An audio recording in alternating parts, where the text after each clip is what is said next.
Doutor Daniel Portela, médico pediatra, né? Filho de Eunápolis, natural de Eunápolis, mestre em saúde coletiva e especialização em processos educacionais na saúde. Atua como pediatra no Hospital Regional de Eunápolis e Maternidade Joaquim Sampaio, em Ilhéus, Bahia. Professor do curso de Medicina da Faculdade Pitágoras e o primeiro coordenador do curso desde sua implantação, antes da autorização do curso de Medicina em Eunápolis. Tem hora que eu não acredito quem está vivendo, que eu vivi para ver isso, né? O curso de Medicina em Eunápolis. Doutor André Portela, boa tarde. Boa tarde, Jota. Tudo bem? Tudo bem. Hoje é sexta-feira, né? Hoje é sexta-feira. Mas médico não tem final de semana, não. Médico tem plantão no final de semana. Tem muito trabalho. Hein? Muito trabalho. Médico tem sobreaviso, tá em casa, aí alguém liga. E aí, como é que faz? Isso é vida? Tem que... Você estava falando sobre saúde mental. Sobre saúde mental. Às vezes, muitas estratégias pra gente conseguir manter a saúde mental. Doutor André... Daniel. Doutor Daniel. Nossa, J. Baixo, tá lendo aqui. Tá vendo? Saúde mental. Que ninguém aguenta mais. Sexta-feira. Doutor Daniel Portela, nós estamos vivendo aí no inverno. Eu, a exemplo disso, 60 anos, só tô o pó da rabiola de gripe. A gripe me pegou. Já estamos aí passando dos 10 dias gripados, doutor. Como é que é pra gente que se desespera? Eu fico desesperado. Eu digo, 10 dias gripado? É possível isso? Bem, é possível, né? Uma coisa que a gente tem que entender, Jota, a gente faz parte de uma cultura, né? Um conjunto de valores, e a gente pouco tem acreditado na essência do nosso corpo, na fortaleza que o nosso corpo é. Nós temos um sistema imunológico, é por isso que nossa espécie está aqui presente até hoje, né? Nos dias atuais. E em boa parte desses problemas de saúde, como corriqueiros, como uma gripe, resfriado, né? A gente pode adotar medidas de suporte, medidas gerais como hidratação, higiene nasal, né? Lavagem nasal, e isso é suficiente para a gente ter resolução do problema. Apesar dessa frequência muito grande que a gente está tendo desses resfriados, né? E que faz parte dessa sazonalidade, né? Um período de outono e inverno, como você citou. A gente pode resolver muita coisa sem o uso de medicamentos, né? Então é isso. E isso não é moda, né? Eu tenho que agradecer você até o espaço pra gente estar falando sobre isso aqui. Isso também não é nada que eu estou inventando. E não é novo. Não é novo, não, de jeito nenhum. Isso faz parte de muitas pesquisas. Se você se atualizar, congressos, você vai ver aí muitos estudos que analisam esse curso natural das doenças aí, e como gripes e resfriados, que ou usando o velho xarope, ou tomando antibiótico, antialérgico, corticoide, isso não vai mudar o curso. Mas você precisa dar as chamadas medidas de suporte, repousar, né? Hidratar, higiene nasal, isso, e é claro, no meu caso, na pediatria, um amor, carinho da mamãe, do papai, ajuda demais, né? E muita paciência, saber que esse corpo tem um tempo de recuperação que às vezes pode levar até mais de 2 semanas, Jota. Aí tem um tema muito discutido, né? Inclusive vocês que estão na sala de aula o tempo todo ensinando essa turma aí, que nem sempre é preciso de remédios, né? O suporte ajuda mais do que o remédio e o suporte de descanso, repouso. Pois essa é uma excelente pergunta, Jota. É por isso que eu tenho que agradecer de estar aqui falando com você, e espaço, né, para que outras pessoas possam ouvir um tema que é atual, é de necessidade pública. É possível, sim, é possível a gente tratar muita coisa sem utilizar esses medicamentos. E quando a gente vai para as pesquisas, o que a gente percebe? É que não há diferença no grupo de pessoas que são tratadas com essas medicações. Um belo exemplo são os antialérgicos. Usar antialérgico e não usar, no final da história, quando se compara esses dois grupos de pessoas, o curso clínico é o mesmo. O tempo de sintomas, a taxa de complicações, então é igual não usar medicamento. Só que usar medicamento tem consequências, né? Tem os efeitos colaterais, os eventos adversos, o custo, né? E às vezes até uma expectativa, ansiedade, o custo psicológico dessa expectativa que a gente cria em entender, talvez em não entender que o nosso corpo precisa de um tempo para se recuperar. Para reagir. Para reagir, E a gente vai só ajudá-lo, né? Tá? Aquela ajudinha, como a hidratação, a lavagem nasal, que às vezes até algumas mães, eu percebo na prática, a gente tem medo de fazer aquilo que deve fazer. Como, por exemplo, a higiene nasal com soro fisiológico. Tem medo disso. Tem aquela coisa, doutor, a receita de antigamente, do xarope o xarope disso, o xarope daquilo, também não resolve. Bem, se for pra gente fazer, eu costumo dizer isso no consultório, se for pra gente utilizar, até que a gente utilize uma coisa natural, né? Que vai ter não vai ter conservantes, corantes, menos toxinas, e vai ser até talvez mais natural. E é possível que nosso contexto que estamos vivendo hoje, de famílias menos experientes, sem a sabedoria até da vovó, de mulheres com menos filhos, tenha usado menos xaropes caseiros, receitas caseiras, que é possível sim fazer um limão, mel, abacaxi, limão, um xaropezinho da vovó, sem adicionar açúcar, mel acima de 1 ano, é possível sim, e pode ser mais natural e melhor do que essas medicações que eu citei anteriormente. Por exemplo, dá para acalmar aí mais um pouco a tosse, né? Isso, a tosse vai melhorar muito com a higiene nasal. Então, ontem eu atendi uma paciente exatamente assim, né? Que estava usando várias medicações, mas o básico, né? Beber água e lavar as narinas, né? Fazer a higiene nasal sistemática, não estava fazendo. Então, olha que irônico, né? A gente quer pesar a mão apostando em muitos medicamentos, mas o básico, o suporte básico, a gente não está ajudando o nosso corpo. Então, isso sim é muito importante a gente fazer. É isso que mostra, as pesquisas mostram diferenças. Por exemplo, lavar o nariz, hidratar, melhora o curso, diminui o curso de infecções bacterianas, né, de complicações de um resfriado, comparado àqueles que não lavam, que não fazem hidratação e no repouso, o cuidado geral. Difícil é convencer a mãe, hein? Aí agora você falou tudo. Difícil é convencer a mãe, o pai, a avó, que o médico sabe do que está falando. Agora você falou tudo.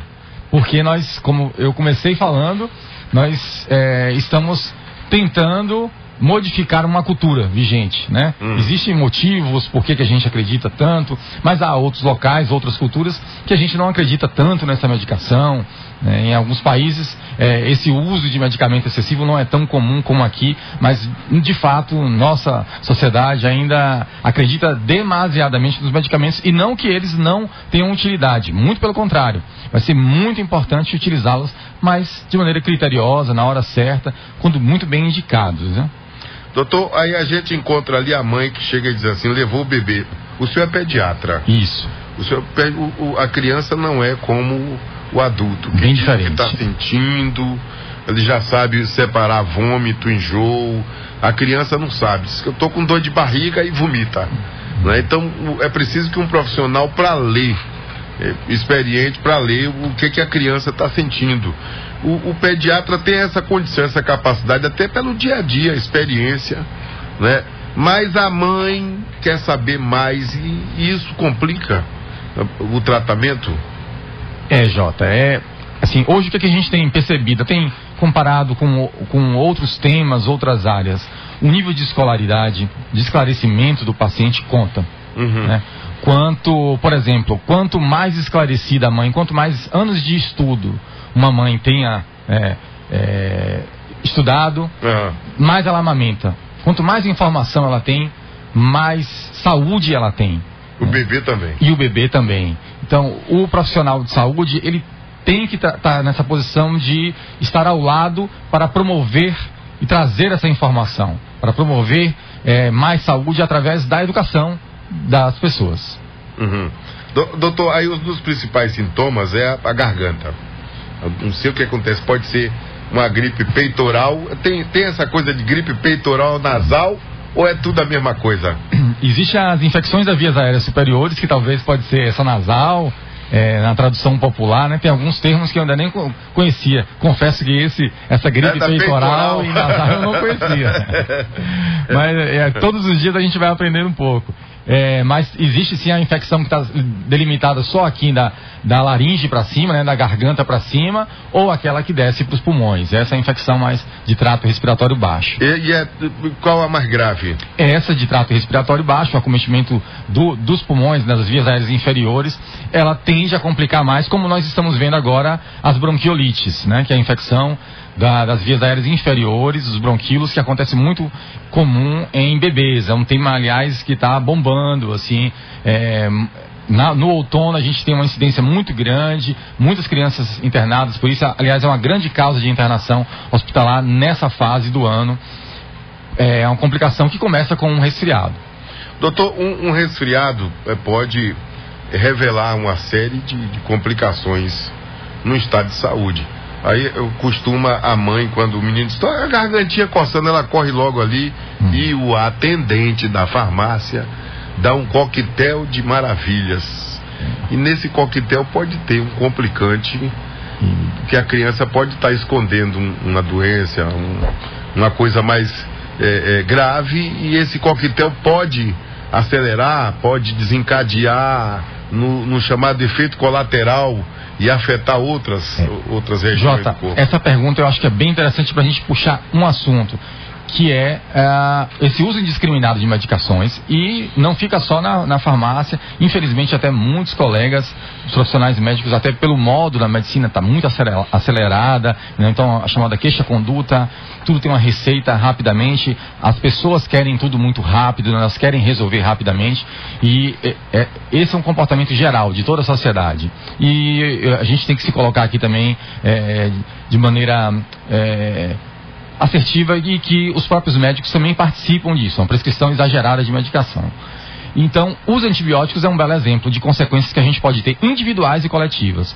Usar uma medicação como essa pode ter uma alergia, né, um evento colateral, um efeito colateral grave, né, como uma anafilaxia ou uma diarreia, e até mesmo as consequências coletivas. Usar antibiótico demasiadamente tem uma consequência coletiva. As bactérias que estão aqui vivendo conosco nesse momento serão as bactérias que daqui a um tempo, só que essas bactérias podem ser mais fortes ou não se a gente usa demais antibiótico. Daqui a um tempo a gente pode nem ter antibióticos para tratar complicações simples como uma pneumonia, porque já usamos tanto antibiótico hoje que as bactérias desse momento se tornarão tão fortes, tão resistentes, que a população vai começar a adoecer de pneumonia grave daqui a um tempo, né?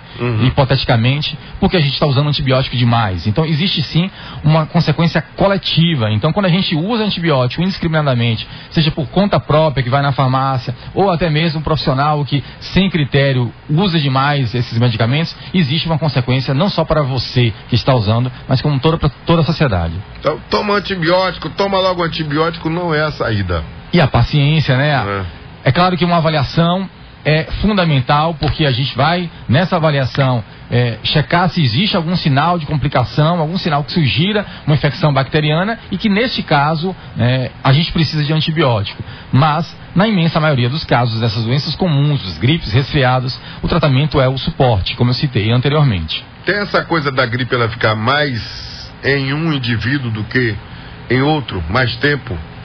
Boa pergunta também, João, tá? Assim, as crianças, então, falando como pediatra, as crianças são, as crianças e idosos, né?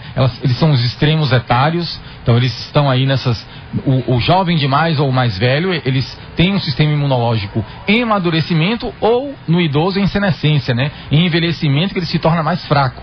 Então eles são mais vulneráveis, sim, a ter episódios de repetição. A criança, especialmente pela entrada na escola, na creche, tem mais socialização e está nessa fase de amadurecimento, em contato, às vezes pela primeira vez, com esses germes, esses vírus. Então vai ter, sim, mais episódios virais, podendo uma criança ter mais de 12 episódios de gripes resfriados por ano. Então é praticamente um por ano garantido, um por mês garantido. Tem criança que tem isso, né? Que tá ou até mais. O tempo todo no posto de saúde, o tempo todo na escola, né? E adultos também, né?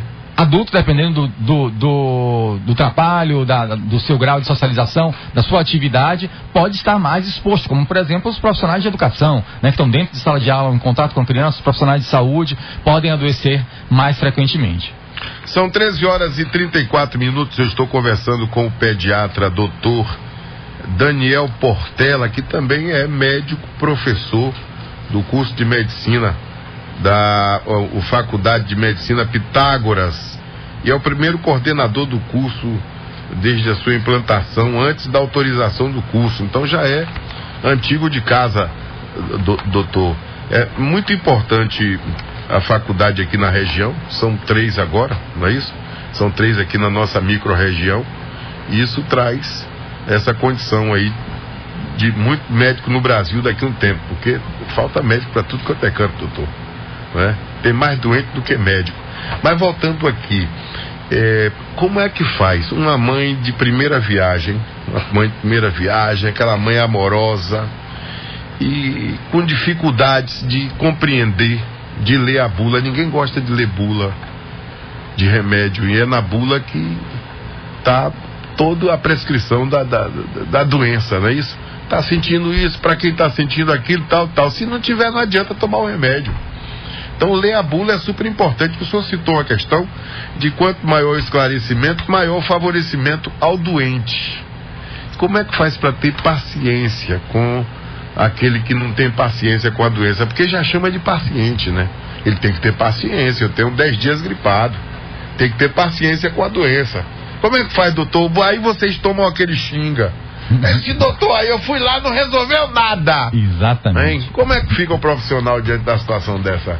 É um trabalho diário, é um trabalho de mudança cultural, né? A gente tem que falar isso desde as crianças, ensinar as crianças que o corpo dela é um santuário e que ela precisa cuidar. Assim que eu costumo dizer às vezes no consultório, ó, você, Joãozinho, Mariazinha, com 7, 8 anos, já tem que ser capaz de entender que você tem que cuidar do seu corpo, por isso que você tem que dormir bem, você tem que se alimentar direito, você tem que se hidratar, fazer atividade física, porque cuidar do seu corpo é a primeira coisa que você pode fazer. E quando você cuida do seu corpo, ele é capaz de cuidar de si mesmo, né? Na imensa maioria dos casos. E algumas vezes é óbvio que a gente vai precisar, né, de uma intervenção médica, de uma medicamentosa, uma terapia paralela, né? Mas a gente tem que fortalecer essa ideia de que nosso corpo é forte, sim, e ele precisa de uma ajuda, de respeito, de cuidado e de paciência. Paciência, porque nós, se chegamos até aqui, né, milhares de anos, é porque a nossa espécie é capaz de conviver com vírus, com infecções corriqueiras cotidianas, como essa que nós estamos falando. Eu estou com 10 dias, doutor, na paciência, fora de série, sem tomar uma, né? Quando é que o senhor me receita uma? Porque aí eu tenho medo estou fortalecendo o meu sistema. O álcool diz que debilita, que diminui a imunidade. Então o sujeito está curando, aí ele vai lá e toma uma e reforma a gripe. É possível isso? É o cuidado. Na verdade, se você não tiver esse cuidado com o corpo, como você citou, a ingestão alcoólica, então se você vai fazer uma ingestão alcoólica até um pouco mais demasiada, ou deixar de dormir, você não cuidar do seu corpo, você pode sim ter uma complicação bacteriana. Então, aí sim, ao contrário de pisar no chão e lavar o cabelo, que dá pneumonia, não. Isso não dá pneumonia, pisar no chão frio, mas você está gripado e não cuidar do seu corpo, e perder noites de sono, fazer ingestão de bebida alcoólica, não se hidratar, isso sim, aumenta a probabilidade de você ter uma complicação. A hidratação é principalmente, né? Água é vida, né, Jota? A gente tem que... Principalmente, porque você deixa de beber água e está perdendo água. E o álcool desidrata, né? O álcool, ele faz o contrário. Então... Ele tira a água do seu corpo. Tá vendo, Geliane? Esse negócio de ficar tomando licor de ginipapo, não sei o quê. Cada um inventa uma coisa. É incrível. Tem alguém que diz que tomar um licorzinho de ginipapo todo dia faz bem. Ele faz bem. Olha, conversando com o doutor Daniel Portela, médico pediatra, né, que cuida de criança. A turma que está fazendo medicina, eu não vejo ninguém falar que quer ser pediatra, doutor. Por quê? Isso aí também é interessante, porque a pediatria é uma área muito árdua, né? Uma área essencialmente clínica, como você falou, um paciente peculiar, que não fala nada, que você tem que se relacionar com toda a família. Então você não é médico da criança, você é médico da família inteira. Infelizmente ainda existe uma desvalorização dentro do mercado do trabalho comparado a outras áreas em termos de remuneração.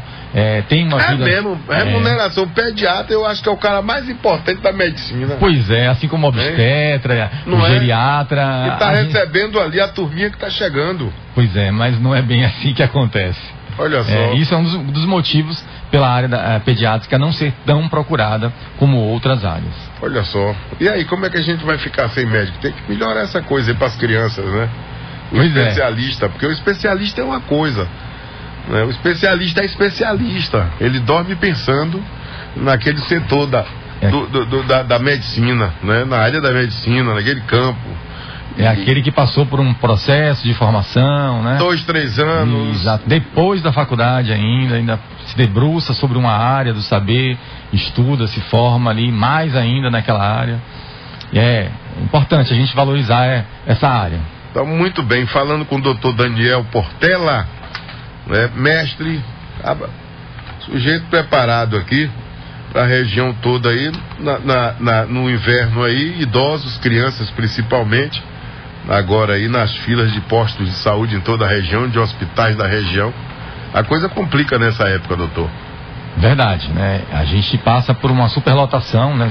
Principalmente no Sistema Único de Saúde, até mesmo no sistema privado, porque há um grande número de pessoas adoecendo ao mesmo tempo, né? E é o frio que causa isso? Não é exatamente o frio, mas o comportamento social, consequência do frio, né? As pessoas vão ficar mais restritas, né, a locais fechados, e esse contato social mais intenso, por mais tempo, mais horas, né? A elevação, a queda da temperatura também pode causar alguma fragilidade nesse trato respiratório e favorecer também a infecção pelo vírus, mas basicamente esse convívio aglomerado de pessoas em lugares fechados. Muito bem. Tem uma pergunta que a senhora, como aluna de medicina, gostaria de fazer? Minha aluna aqui, Geliane. Sua aluna, doutor. Se tem, tenta aí, ou tenta naquele ali. Fala naquele ali. Faça uma pergunta. Isso. Pronto. Aí, faça aí.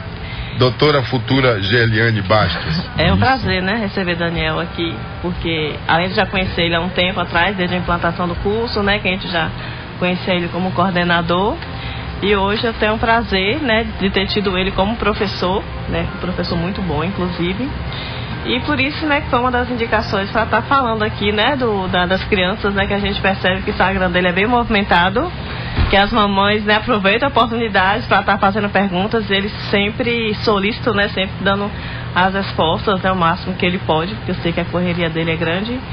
E a gente está falando da questão também do antibiótico, né? Que tem muitas mães, né, que acham que a criança só vai ser curada com antibiótico. E aquela falta de paciência, quando a criança adoece, uma gripe, um resfriado, a mãe quer que o menino fique curado de um dia para o outro. A gente sabe que tem aquele, né, como você falou, né, o processo natural da doença. Isso a gente não consegue antecipar com ou sem medicação. A gente acaba só entupindo a criança, né, de medicação, o que não vai ajudá-la em nada, né, mesmo no interesse da cura dos sintomas. Não é isso, Daniel? Exatamente, né? É isso que a gente tem que trabalhar, Geliane. Uma tentativa de mudar esse entendimento. Eu vejo isso no consultório, então, como você falou, o Daniel Portela, pediatra, no Instagram, trabalho muito isso, né? Então, um compromisso com essa educação.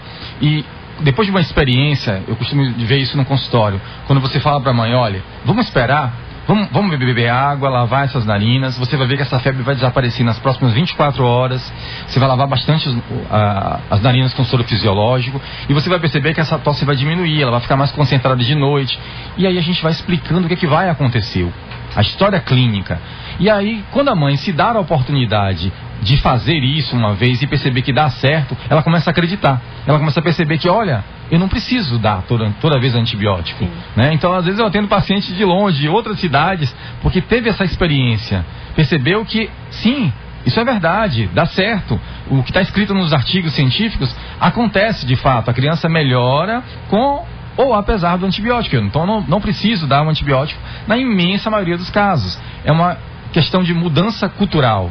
E a gente tem que repetir, e é por isso que mais uma vez agradeço esse espaço aqui. A gente está falando sobre isso, porque a gente precisa educar a população, como eu citei anteriormente, né?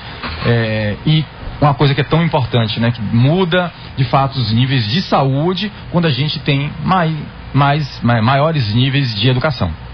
E esse espaço tem que ser cedido mais vezes, né? Porque se a gente for abrir as perguntas, muitas dúvidas, muitas curiosidades, né? A questão que você falou dos próprios profissionais, né? Os próprios, alguns médicos, eles são os primeiros, né? Não todos lá, lógico, né? Sim. A estar fazendo a prescrição para que seja feita a vontade da mãe, digamos assim. E que dá muito trabalho, né? Como o Jota falou ali, dizer um não é mais difícil. Dizer um não é mais difícil, às vezes você sai até de o chato, ou o médico que não agrada. É muito difícil a gente educar, né? É como educar uma criança também, dá trabalho. E essa é uma missão difícil que eu tenho para mim mesmo, né? Como eu citei lá no Instagram, eu tento trabalhar muito isso no YouTube também, Daniel Portela, pediatra, falar muito sobre isso. Porque a gente precisa falar mais, porque ainda é pouco falado, né? As pessoas precisam falar e ouvir, discutir mais sobre esse comportamento do uso indiscriminado de medicações. Muito bem, obrigado, doutor Daniel. Obrigado, Gerliane, pela pauta. Obrigado, doutor Daniel, por essas informações. Vai ajudar bastante a toda a nossa região, a quem está ouvindo o programa agora aqui nas 4 rádios. Ativa, Band FM, Nativa e Baianão FM, Eunápolis, Porto Seguro e toda a região. Obrigado ao senhor. Suas considerações finais, doutor. Só agradecer vocês aqui, Geliane e Jota. Obrigado pela recepção. Eu só tenho a agradecer mesmo. E isso, vamos ter mais consciência, uma consciência individual e coletiva, e o cuidado com o seu corpo.